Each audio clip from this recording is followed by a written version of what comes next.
Hey, everybody. Welcome to another episode of Think Your Way to an Epic Life. And today I am bringing you Wendy Papasan.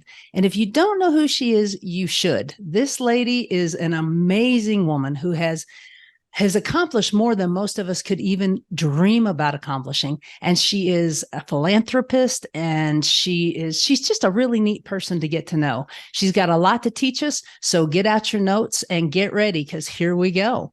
Wendy, thank you for joining me. Well, thank you for having me. It's fun. So where did we start with Wendy? What were your beginnings like?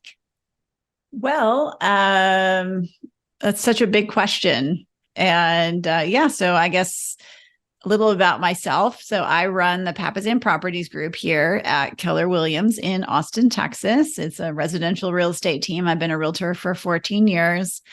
I also have my own podcast called the Empire Building Podcast. And I am a real estate investor. I'm a co-founder of Her Best Life.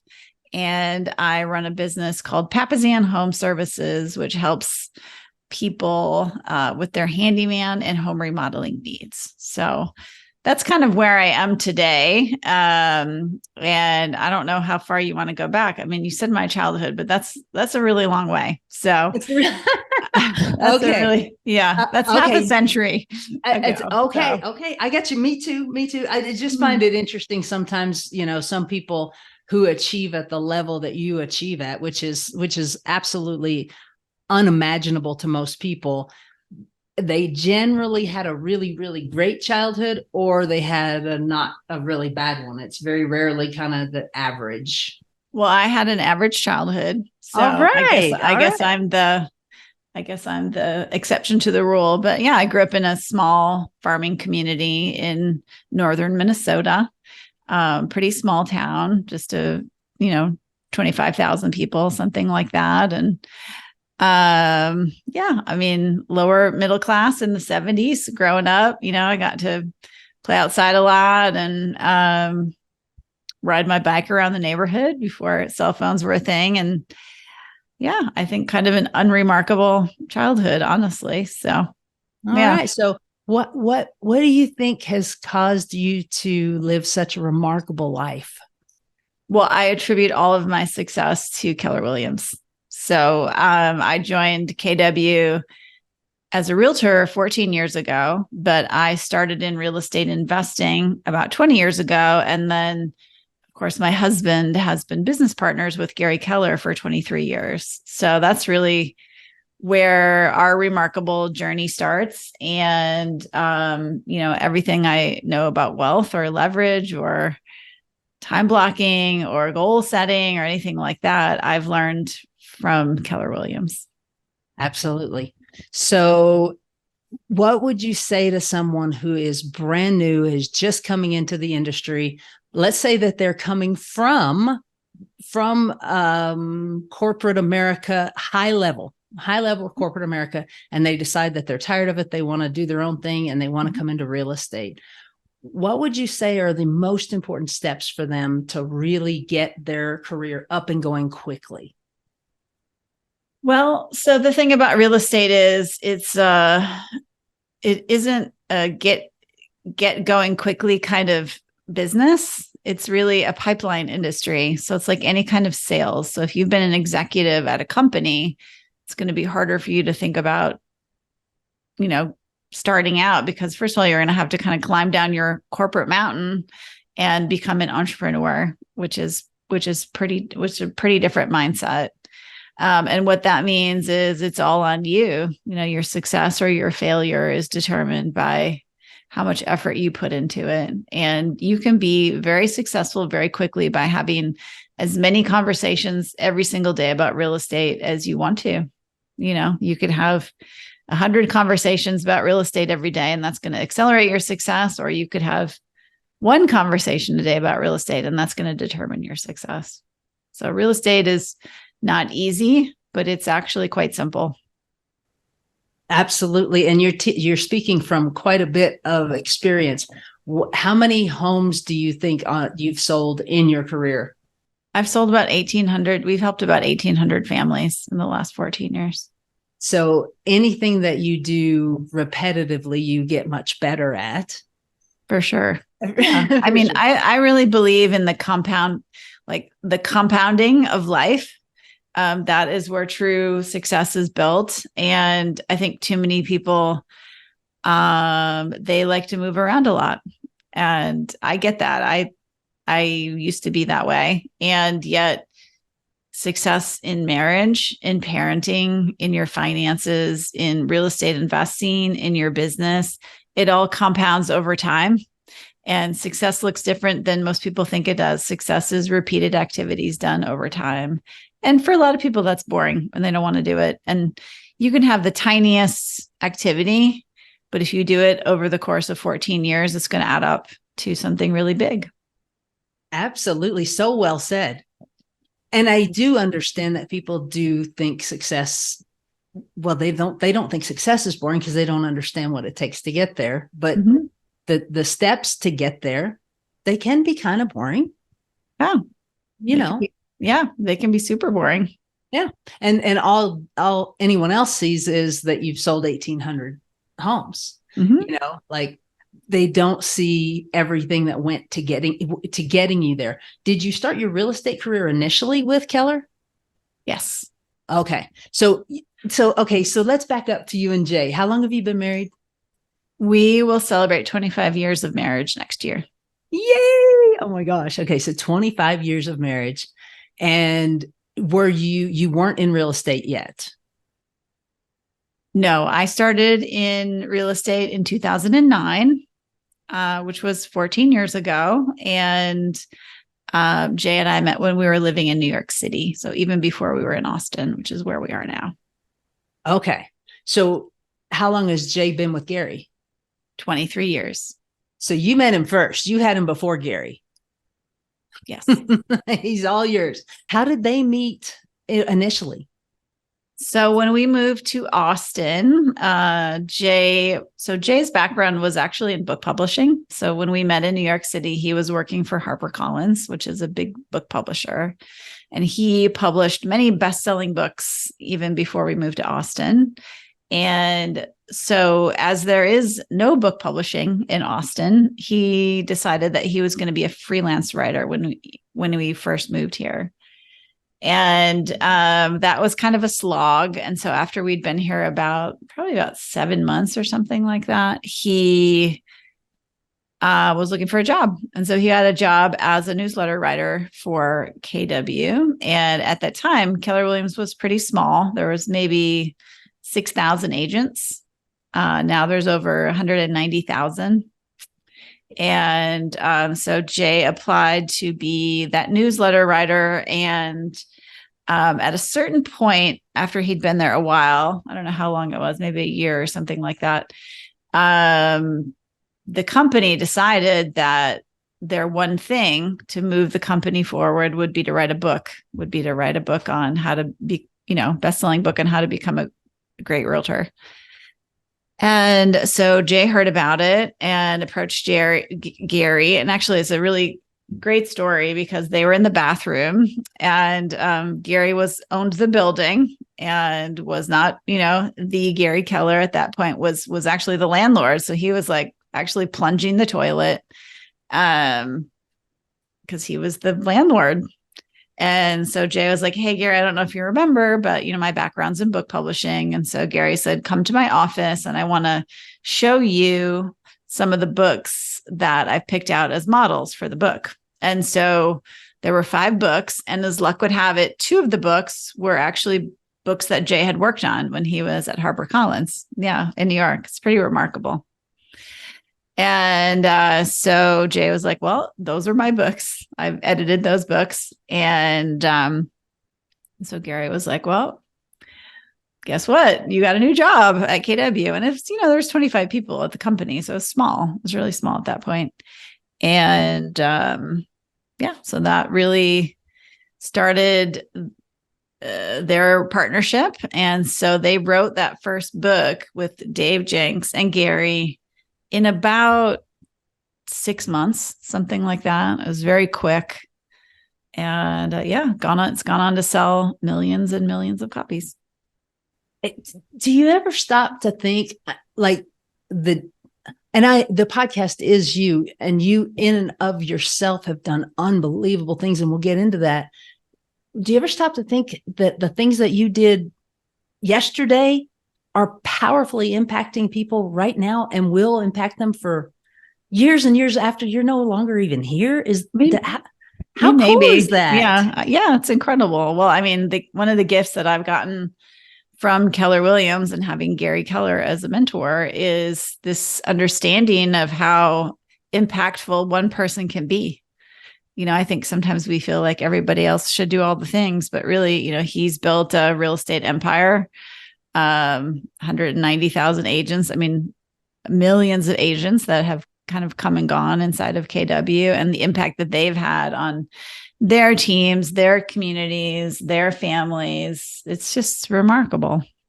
It absolutely is. What a wonderful thing to get to be a part of, and to be in the seat, the fly on the wall seat of getting to really see how things come together and how they work. So, all right. So let's get back to your real estate career. Can you walk me through the beginning? What made you decide, okay, I'm going to do this? Well, I started, as I mentioned before, I was a real estate investor first. So when Jay and Gary were writing The Millionaire Real Estate Investor, which is another one of their best-selling books, we decided that we probably need to do some investing. And so when I had my kids are pretty close in age. They're 15 months apart. So I quit my job. My background's in marketing. And so I really got into real estate investing, and I was, doing flips and buying properties and being the landlady and all kinds of stuff. So I did that for about 5 years before I got my real estate license. And then I actually got my real estate license because I wanted to save money on investment properties. So that was my whole goal for becoming a realtor, was to just, save money on the commissions. That's fun.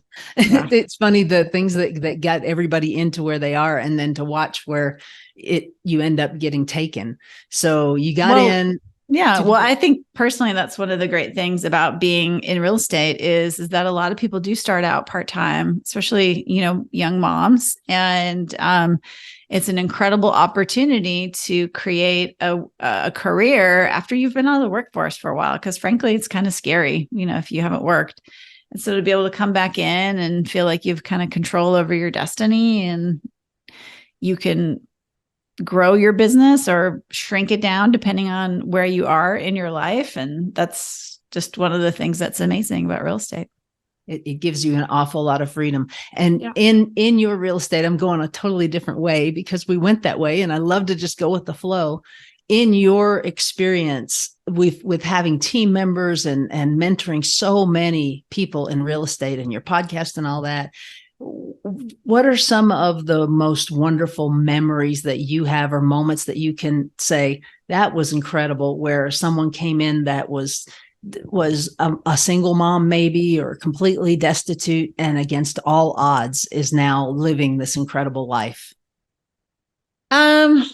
I mean, I don't know that I've really had anybody like that in my organization. I've had a lot of incredible people, but I don't think I've hired anybody that's been totally destitute. I actually think that's probably a recipe for failure, to hire somebody who doesn't have enough money to kind of, ramp up for 6 months. So that is a requirement of ours. I've seen some incredible transformations with people, but nobody like a rags to riches story that you're talking about.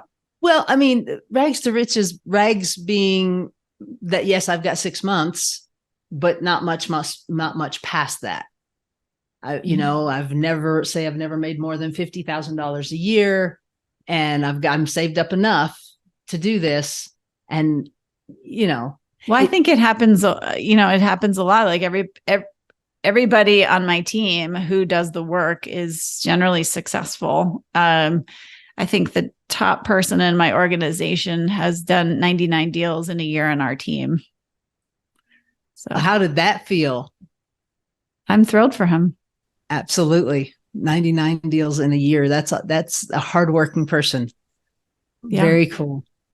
Well, Okay. they've got leverage. That's the great thing about a team is they've got a lot of help around them, and you can do that on your own, but that's rough. I, I, I would strongly recommend everyone get on a team if they get the opportunity, especially a team that's proven like your own. So I'm assuming you probably have like a waiting list to get on.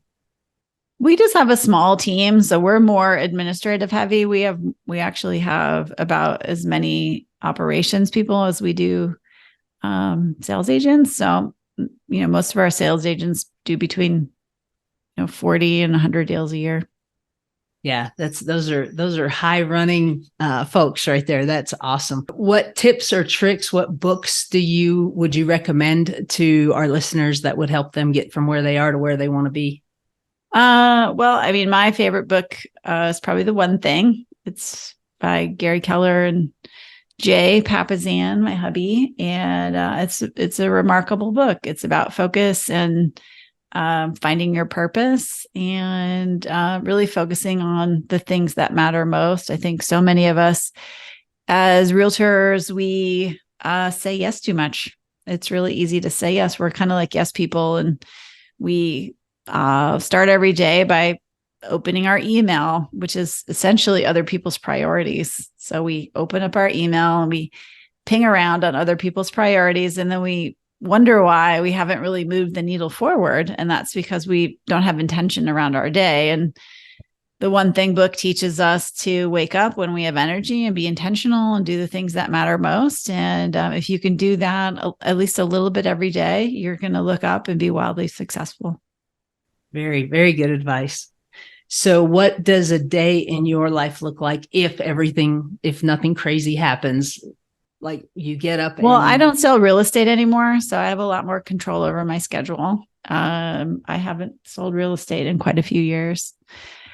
But I do have a good schedule. So I wake up 3 days a week. We have a trainer that comes to our house, and we're doing weightlifting and cardio from 6 to 7 in the morning. And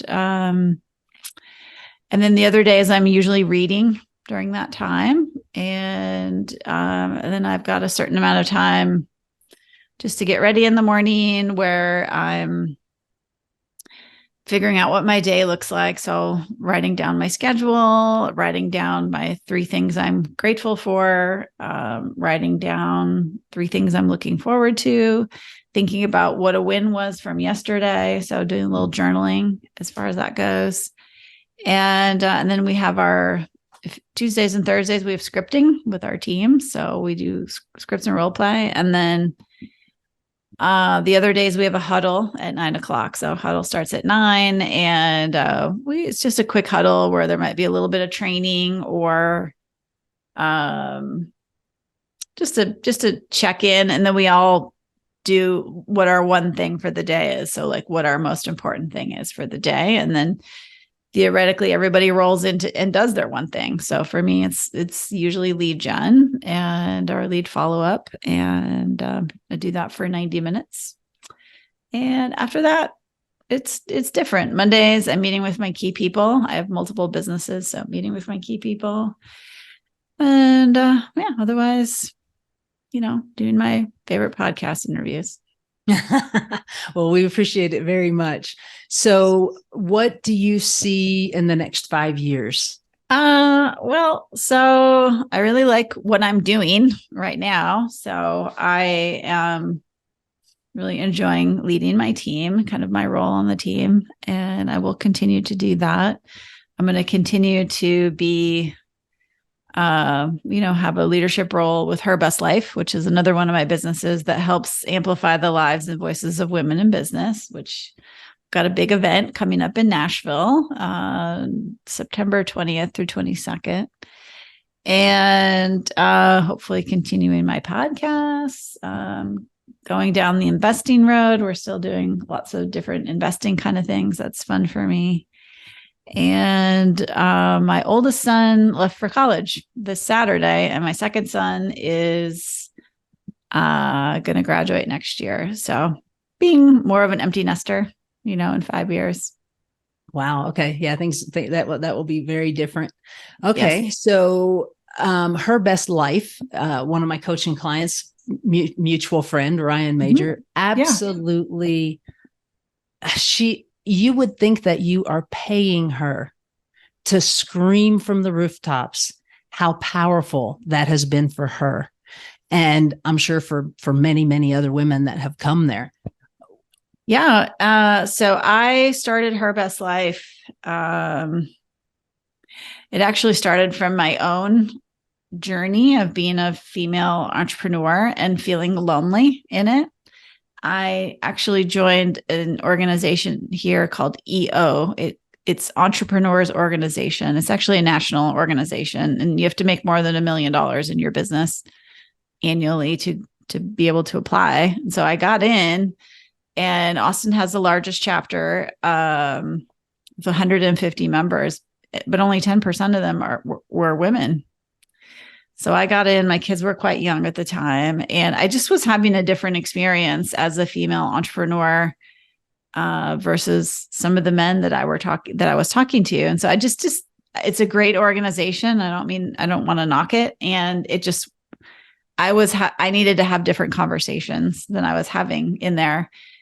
And so I kind of formed my own small group, mastermind group, and there became 11 of us, and we started masterminding in different exotic locations around the world. And it was really exciting. And we were all in the same kind of age and stage. And then after we'd been doing that for a while, we said, we need to bring this to other people. Like, more women need this. And so in 2019, we decided to have our first event, which we did in Jupiter, Florida. And I think 175 women turned out for that. And since then, this will be our 5th event in Nashville. We've helped thousands of women with what I would call their leadership lonely. It's not something you hear about very often. And especially as female entrepreneurs, we have to kind of keep our armor on and be strong and do all that kind of stuff. And at our event, you will learn lots of leadership nuggets. And we talk about investing. But what really is impactful is the connections that you make, because we all need each other. We all need each other, and connection is really important. And people who are disconnected, they experience burnout. They experience depression. And so we connect people, and we connect people to people that are like you, who have the same challenges. And all of that is very impactful for women who are lonely. So thank you for doing that. There is a loneliness epidemic. It's huge. I mean, it's huge. Yep. And no one's talking about it. And even less people are doing anything about it. So good for you. And I can speak very openly about the fact that it works, and you become like the 5 people you spend the most time with. Mm-hmm. It's true. Yep. We're all trying to level each other up. Exactly. Yeah. And the world is trying, it feels, to, the whole crab effect. I'm sure you've heard. Have you heard about that? Mm-hmm.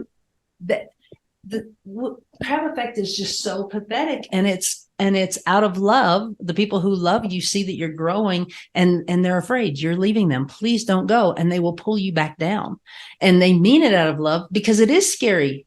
You are going in. It's still to this day, Wendy, do you have fear when you try something you haven't done before? Well, sure. People think that it goes away. It never goes away. The fear of certain situations goes away once you've done them several times. But yes. Yeah. So, and then you get to be around these other people who have succeeded at a level much higher than you, and they've been through it, and you don't have to go through the same mistakes. Sounds like or you still do, and yet then there's somebody there to give you a hug, when it's over. Right. Which is very important. And to those of you listening, really, I want you to think about it. If you don't have someone you can pick up the phone and call right now because something happened right now, you need to have at least 5, because 4 of them are going to be busy. So definitely check out Her Best Life. The event is in September. Which dates? 20 to 22nd. You can go to herbestlife.com and Okay. get all the info. We will attach that below. And any last tips for our listeners from somebody who is just living this incredibly wonderful life?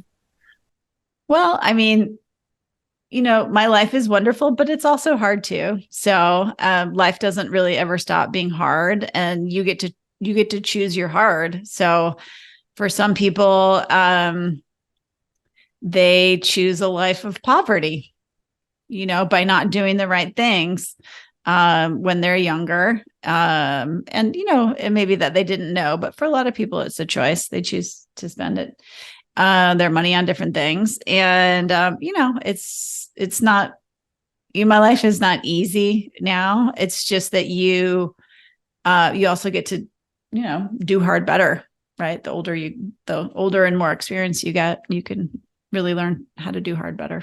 See, I would think your life would be technically much harder now because you love so many more people now. And when you love people, the things they go through, you feel. It just seems like it would be more challenging. Well, yeah. And, it's just like the bigger your life gets, the messier it gets. So. Right. Yeah. And you wouldn't trade it, would you? I mean, no, I mean, I'm here on this journey. We're all on a journey. And, part of our human experience is to experience growth. And that's how you ultimately become a better human being, more enlightened human being. And so, yeah, so I'm choosing growth every day. Very cool. Well, thank you so much for sharing your very valuable time with our listeners, Wendy. Of course. Thank you for inviting me. Oh, absolutely. I'm honored that you decided to show up. We appreciate it. Yeah.